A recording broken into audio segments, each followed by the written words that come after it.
Juliet had come back in with the mail as Dr. Winters finished up her lunch. The Cobb salad was from the Taste of Cashmere, a diner in town that had been there for nearly as long as she had. The food there was the standard diner fare, but there was something about it that just kept bringing people back.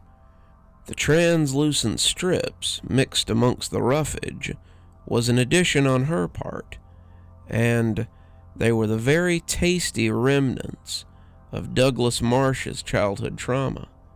It was these pinches of personality that made food truly enjoyable to her. "Anything good, Juliet?" she asked, as the woman came in and leafed through the letters. "Let's see, power bill, water bill, a reorder for your highlights magazine, and..." She paused on the last one and read the front again. "An invitation to the Cashmere Botanical Tree Lighting." Dr. Winters nodded, having expected it. Dr. Winters and the strange entity that ran the botanical gardens had a friendly sort of relationship, but to Winter, she was just one more unknown quantity in the often difficult-to-maintain town where she lived. She had so many pieces on the board already that the mysterious lady bore watching. She had power, that much was clear, but she seemed content to do some good in Winter's town while she did whatever it was that she was trying to do. "I suppose I should make sure I have something to wear," Winters said, as she finished up her salad and tossed it in the garbage. "Something festive," Juliet suggested, as she went to get a little coffee. "A lot of your wardrobe can be very..." She searched for a word that wouldn't insult her boss, but would also convey her feelings about her limited wardrobe. "Dark." Winter wouldn't deny that, and she thought about what she had and decided that she and Marguerite might need to find something to wear before the event. "What are we looking at this afternoon, Juliet?" "Well, at 1:30 you've got an appointment with Mr. Williams. 2:30 you have one with Mrs. Astor. Mrs. Jones will be here at 3, Mr. Douglas at 5, and your last appointment will be with the Chapels at 6. Winter nodded, leaving Juliet in the break room as she went to get ready for her first appointment. It was going to be another long afternoon. Sheriff Guthrie coughed as his sip of coffee lasted a little too long. The graveyard was blinking like an epileptic's worst nightmare, and what Earl had done could not have been sanctioned by the city. He had strung lights along the fence and across the roof of the gravekeeper's shack. That much was fine. The Santas and angels that he had put up on the tall, pointy fence that surrounded the graveyard were a little less tasteful, but also fine. If Earl wanted to festive up the place for Christmas, then so be it. The lights he had strung along the gravestones, however, were going a little too far. Guthrie pulled into the parking lot by the shack, and when Earl came out with a wave at him, he was a little envious of the steaming cup of whatever that he had in his hand. Guthrie was shivering in his old department-issue jacket, and he would need to request thicker ones when he got elected next year. These jackets were little better than windbreakers, and the deputies had already asked why they couldn't get better ones. "When you get elected?" came a craggy voice from behind him, but Guthrie ignored it. My, boy, putting the cart before the horse then, ain't you?" He didn't look. He knew who it was. The recently deceased Sheriff Masterson had been following him like Jacob Marley to Scrooge for the last 2 months, and he was becoming pretty tired of it. Yes, he had technically been responsible for the old sheriff's death, but He hadn't killed him or anything. It had been him or Masterson, and Guthrie had just chosen survival over loyalty. He didn't think that warranted the constant company of the man's spirit. "I don't give a 10 fig how you justify it, boy," Masterson growled. "You as good as killed me, and I'll haunt you until you're brought to justice." "Why don't you just pass on, you old spook?" Guthrie growled, and Earl must have heard him because he cocked his head. "What you say, Sheriff?" "I asked if you had a permit for desecrating those graves in such a fashion, Earl." Earl looked shocked. "Desecration? It's just Christmas lights, Sheriff." "Well, yes, City Code 445 says that you aren't supposed to hang anything like that on them. It gives easement for flowers and items left by the family of the deceased. Anything else, technically, counts as desecration, which, I might add, would probably get you 2 years in Arendelle, if you were lucky." The unspoken threat was that he might get 2 years in Stragview, which was as good as a death sentence sometimes. "Shit, Sheriff, I'm sorry. Let me get these down. I'm just trying to be festive." "Yeah, well, keep the festivities off the gravestones. It's disrespectful." Earl moved off, looking more sad than angry, and Guthrie felt bad about yelling at him. It wasn't his fault that a vengeful spirit had been riding Guthrie's ass since Halloween. He needed to calm down a little, but it was hard. He had a lot of responsibility on top of the haunting, and they were starting to feel like a millstone around his neck. Today had also been kind of a headache to boot. He'd had a call for a break-in right off the rip that turned out to be a false alarm. 2 reports of graffiti, some Green Man Lives crap behind the grocery store and on the drugstore alley wall, and the topper had been a shoplifter at Walmart that had run from him for about 20 minutes before a door greeter had clotheslined him. It was barely lunchtime, and Guthrie was already worn out. "Heavy is the head that wears the crown," said a snaky voice. "Maybe I could have told you as much." Guthrie climbed back into his cruiser and had just got it put into gear when he heard the call coming over the radio. 1032 at Cashmere Station. 1032 at Cashmere Station. All cars report." 1032, Guthrie thought. That meant someone was at the station with a gun. Of course, most of the people at the station had guns, but if they were calling it over the radio, then it meant that a suspect was there with a gun. There could be hostages, there could be wounded, and Guthrie flipped on the lights and sirens as he headed for the station house. Why today, of all days? He came blaring up the road, lights and sirens flaring, and he came out of his car with his gun at the ready as he climbed the stairs to the station door. "Don't move! Hands where I can—" Surprise! The station was decorated for Christmas. Tinsel and garland and paper Santas in attendance everywhere. The daytime deputies, Parks and Woods, and the night deputies, Ellis and Manx, and the daytime phone operator, Clara Haynes, looked mighty festive, and the food they had set out smelled extremely tasty. It all hit Guthrie like a wave, and it only served to make him angrier. It wasn't real anger.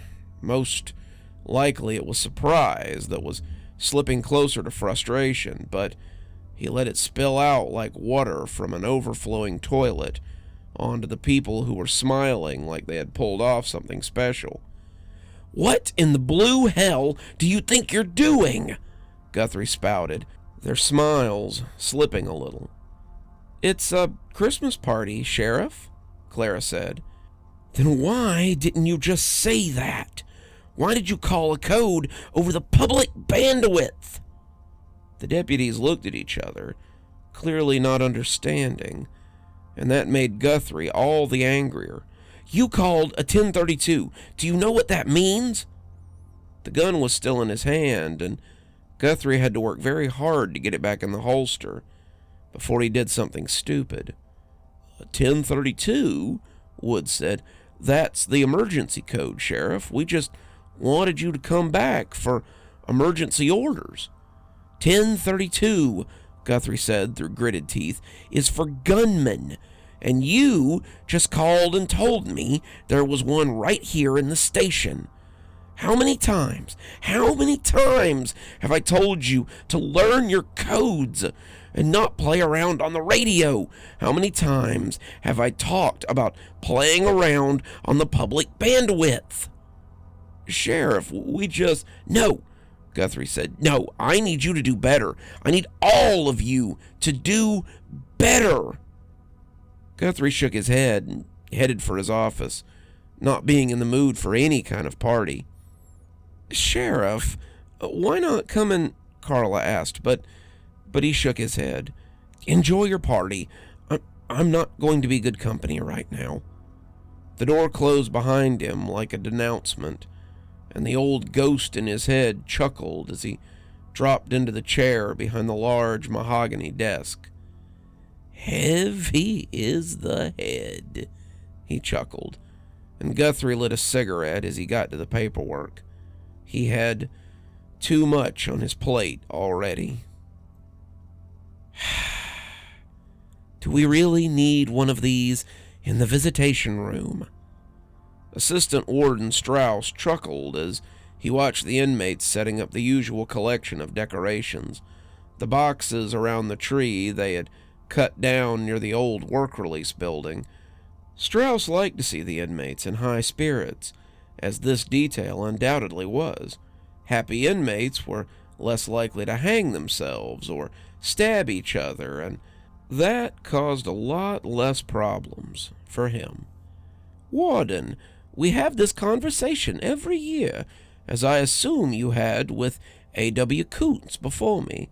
Less than 10% of the inmate population gets visitation, but the families that do come like to see a little festive air about the place. Christmas is a dark holiday for the incarcerated. Any joy we can give them is for the best in the long run." Strauss quoted visitation statistics like the warden wasn't aware of them. In truth, the warden made a habit of filling his prison with inmates who were less likely to have visitors. Stagview took almost double the amount of violent offenders, was one of the few death row facilities in the state, and received a federal grant every year for their work with challenging inmates, which was just another word for violent convicts. In fact, the people in Stagview, for the most part, had no families, or none that would associate with them. They were his to play with, and the warden damn sure knew it. "It's a needless expense, and a needless frivolity," he said, watching the inmates begin on the tree. Strauss was right, though. The way their faces changed as they strung popcorn on strings, as they hung ornaments, and as they plugged in lights and made them wink was an odd transformation, to be sure. It brought these men back to some species of childhood, an odd bit of magic in a place like this. "Expense?" Strauss laughed. "We have used the same decorations for 15 years, I understand. The tree is from the woods on our land and was thus also free. We are out nothing." "Just an ounce of control," the warden said. "You worry too much," Strauss said. "You should learn to let go. However, will you retire from this place?" The warden of Stagview smiled. "Not for many, many years to come." As the two of them watched the men setting up, Strauss smiled at their antics. The warden didn't find much to be entertained by. He didn't maintain this little honeypot so he could be entertained. His sister liked to snack on the memories that she pulled from the townsfolk. His brother, God, he hadn't thought of him in years, seemed to enjoy feasting on human suffering, but the warden liked to dine on something a little different. He took his strength from the fear that swirled around the prison like a fog. All this saccharine holiday cheer was a little sugary for his taste. "Warden," someone called from the door that led out to the compound, and as it came open, both men squinted against the harsh midday sun. The warden shaded his eyes and looked at the outline of this new player until it congealed into Sergeant Hall. Hall was a recent promote, and he seemed to be doing well, though he was a little excitable for the warden's taste. He was emitting a fine bouquet of apprehension now, and that let the old devil know that something was going on. "What seems to be the problem, Hall?" he asked, ever the politician. I don't know. The sergeant told me he needed you in confinement immediately. There was a noise in the background, a weird slamming sound, and he said you would know what to do." "Was it a kicking noise? Do you not have a captain who can handle spirited inmates?" Sergeant Hall swallowed. He said he needed you specifically, sir. I thought it best to come fetch you."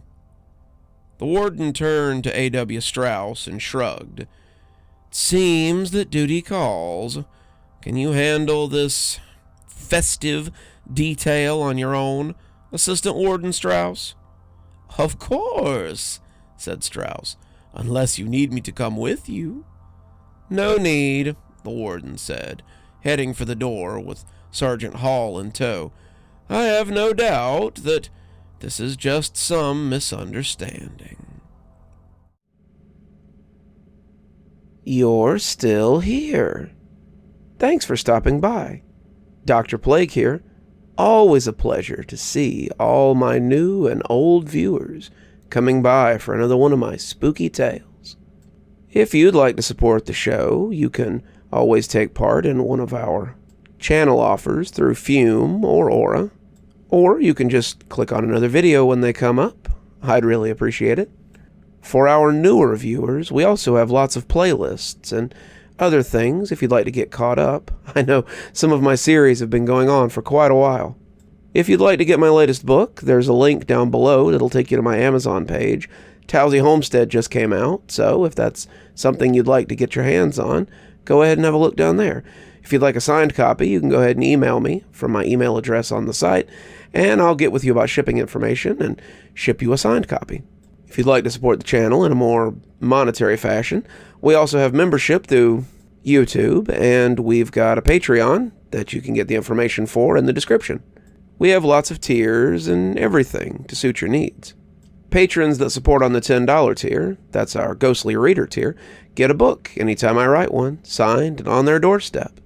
As you may have noticed, there's a list of patrons and members on the screen, and I'd like to personally thank every one of them for taking a hand in the future of this channel. Well, that's enough for tonight. Dr. Plague, signing off. Have a wonderful evening.